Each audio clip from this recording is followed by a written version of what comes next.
سلام بینندگان و خوانندگان رادیو آزادی. در صحبت امروز ما قربان علمشایف، روزنامه‌نگار و تهیه‌گر فیلم فرهنگ شکار در پامیر.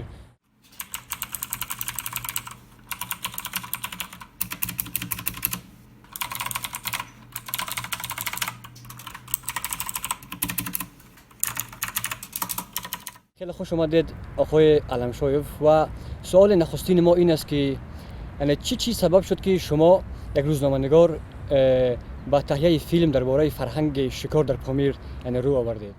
باید گفت که اینجا نه تنها فیلم است، اینجا یک ایده خیلی بزرگ است که در اونجا یک فیلم یک جزء اون می باشد و این ایده ما عبارت از اون بود که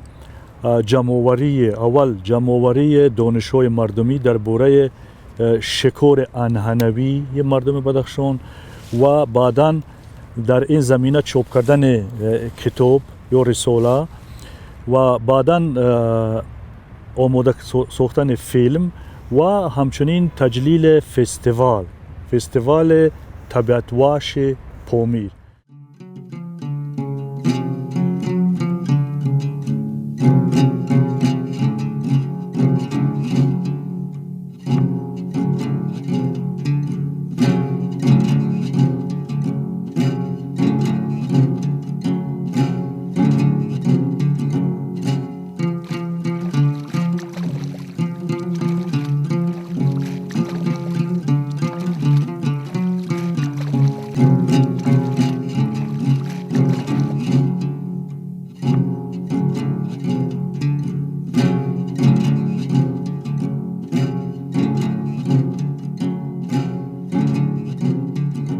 چرا فرهنگ شکار از نگاه شما یعنی اینقدر مهم است که شما هم کتاب و هم فیلم و هم فستیوال رو به آن بخشیده اید؟ من همچون ژورنالیست و همچون ساکن یک دیار کوهستان همیشه در اندیشه اون بودم که چطور مردم ما که پیش مثلا نه راه بود، نه ارتباطات خوب بود، که هر یک قشلاق مثلا در طول تا 6 ماه در یک انزوای خودی قرار داشتن و منطقه با منطقه دیگر تقریبا 6 ماه تا 8 ماه هیچ ارتباط نداشت و انزوا تا حد ژرف رفته بود که مردم ها از هم دیگر در دوری زندگی میکردن و البته اونا از مواد غذایی همیشه تنقیصه میکشیدن، خصوصا در فصل زمستان، ولی باز هم این مسئله حل میشد. و چطور حل میشد؟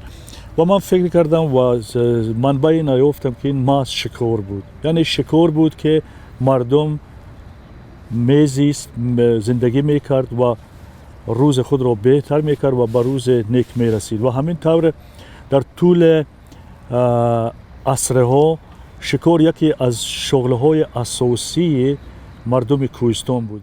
شکار به یک فرهنگ خیلی مهم، خیلی بزرگ تبدیل یافت و در بین مردم تاجیک یک فرهنگی به وجود آمد که اون توانست مناسبت انسان با طبیعت رو همیشه به تنظیم داره.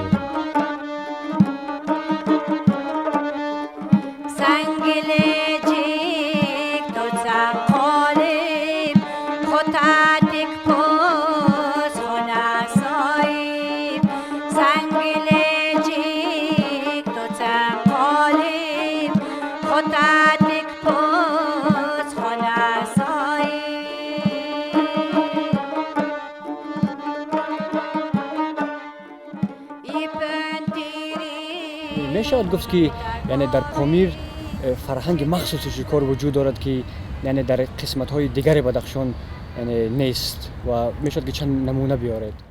البته فرهنگ شکار در بین تمام مردم تاجیک وجود دارد که این به همه منطقه ها داخل دارد، ولی ما تنها این پژوهش تنها در پامیر گذراندیم.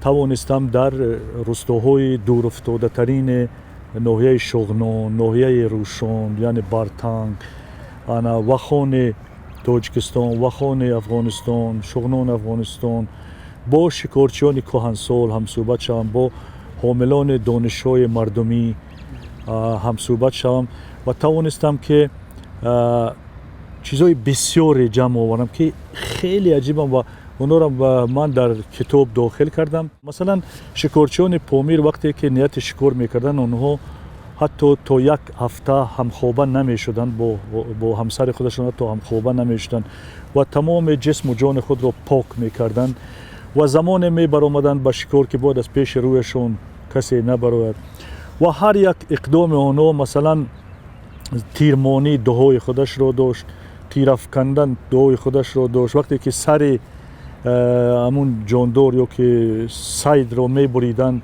اون دهای خودش را داشت. یعنی هیچ یک قدم آنها بی دها و بی شکرگزاری عملی نمی شد. با همین خاطر همیشه آنها طبیعت خود مثلا نگاه می داشتن، طبیعت آنها را نگاه می داشت.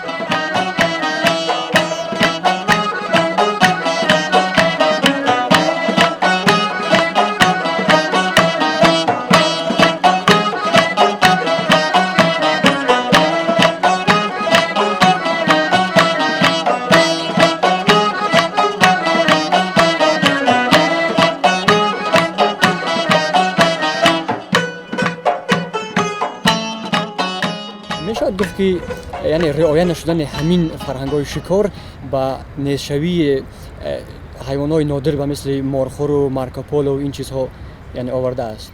مثلا در پادشاهی تو رسم بود که فقط تو سه سر مثلا شکار کردن حق داشت، تمام از 3 سر زیاد حرام برای حساب میشد و همین چیزا باید اگر ما زنده کرده توانیم توسط این کتاب‌ها و مثلا من حالا هم خیلی نیت دارم که کودکس اتیکای شکارچی رو ترتیب دهم از روی اون دانش‌هایی که جمع آوردیم و من میخوام که این کودکس رو در بین در روستاهای دور افتاده در اون جایی که شکار غیر قانونی یا دزدی شکار میگن یا برکنیسترا میگن از همه زیاد است پان کنیم تا مردمان دانن که این چیزا برای ما تو چه درجه ضرورن. طوری میدانیم مسئول اساسی حفظ حیوانات وحشی در هر یک منطقه و در تمام ترکستان کمیته حفظ محیط زیست است که در بدخشان هم کارهای زیادی کرده ایستاده است.